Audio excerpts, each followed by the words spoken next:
This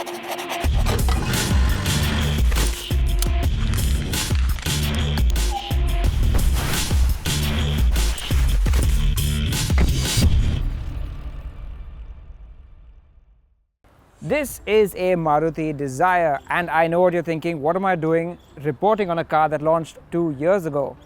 Well, that's exactly the point. This is a long-term report. You see, for the last 18 months, this has been my daily driver. Maruti lent it to us, and I have been using it every day through the bump and grind to try and figure out what it's like to live with.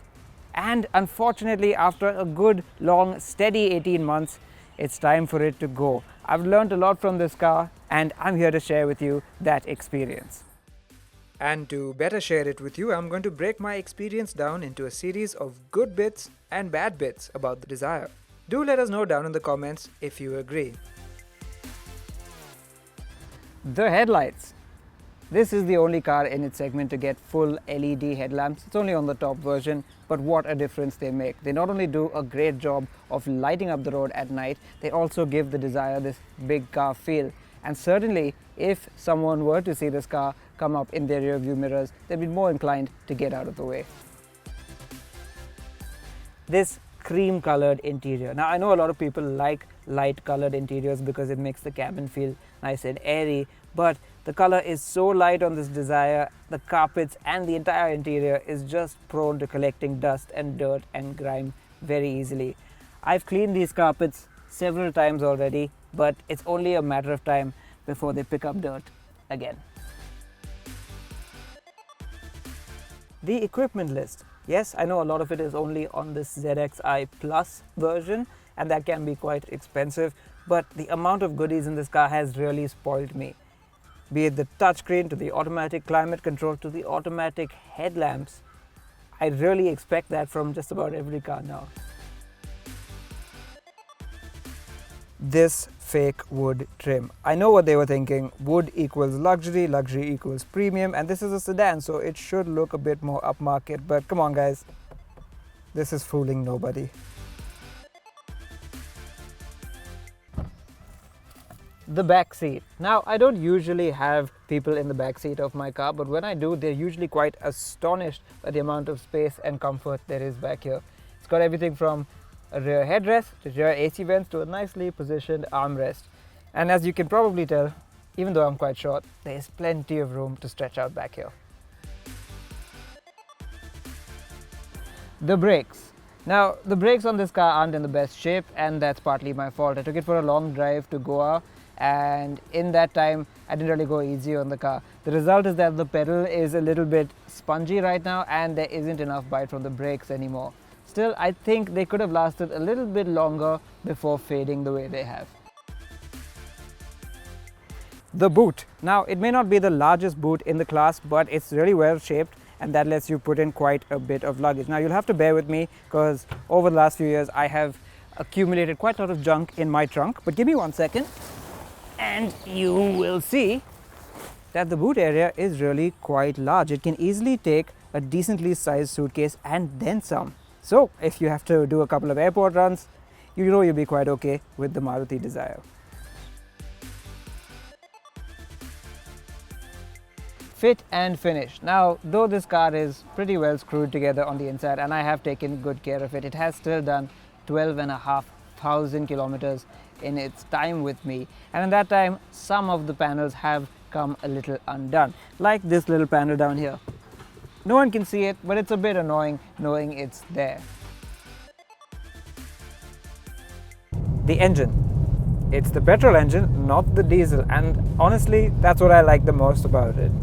It's smooth, it's refined, and more than anything else, it's really peppy off the line. And that's perfect for me because I use it in the city most of the time.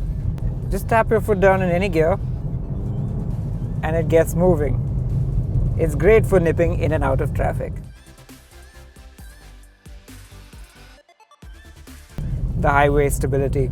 Once you get up to higher speeds, especially into triple-digit speeds, it just doesn't give you that much confidence. It's not too bad, but you wish for a little bit of solidity from the steering wheel, which you don't get.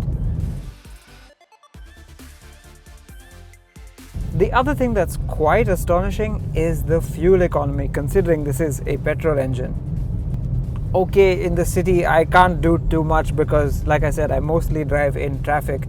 So I struggle between about 12 and 13 kpl, which again is not too bad for a family sedan. However, I did take it on a road trip to Goa once, and it gave me an astonishing 17 to 18 kilometers per liter, and believe me, I was not going easy. And it's not just the engine that's behind this, but also that the car is so light.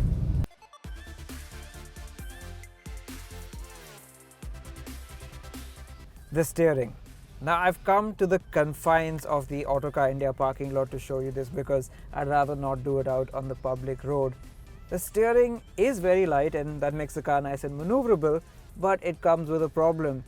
They've built no self-centering into the steering. What that means is when you turn it and then you let go of it, it doesn't automatically return to the center. And I know that sounds pretty basic, but in this car, it just feels so disconnected because the steering doesn't come back after you've turned it. Let me show you exactly what I mean. So this is the steering. I'm approaching a corner. I'll turn the car. One full lock. I let go. But it's still steering and you have to catch it yourself. It's a simple thing, but really rather dangerous when you're out on the road. You know what? It's been a fun year and a half with the Dzire. Okay, when I say fun, I know it's not the most exciting car to drive, but it's great for the commute that I do. It's a lot of traffic and all I want is to be comfortable. Perhaps an automatic would have eased that a little bit more, but with a car that's so easy to drive, I have little to complain about. It's also been very light on my pocket, which is good considering it's a petrol car, and I just like how relaxed it is and what a big car feel it gives you for something so compact. And before we wrap up, here's a quick rundown of some of the numbers we achieved over our 18 months with the car. Now, bear in mind this fuel economy figure was achieved in mostly heavy traffic conditions. Plus, I don't exactly drive very efficiently. In better traffic conditions and with a lighter foot, you could probably do a lot better. It's going to be really sad to see it go, but I hope I get something just as nice for my next daily driver. And if you want to know more about the Autocar India long-term fleet, do let us know in the comments. Be sure to like, subscribe and click the bell icon.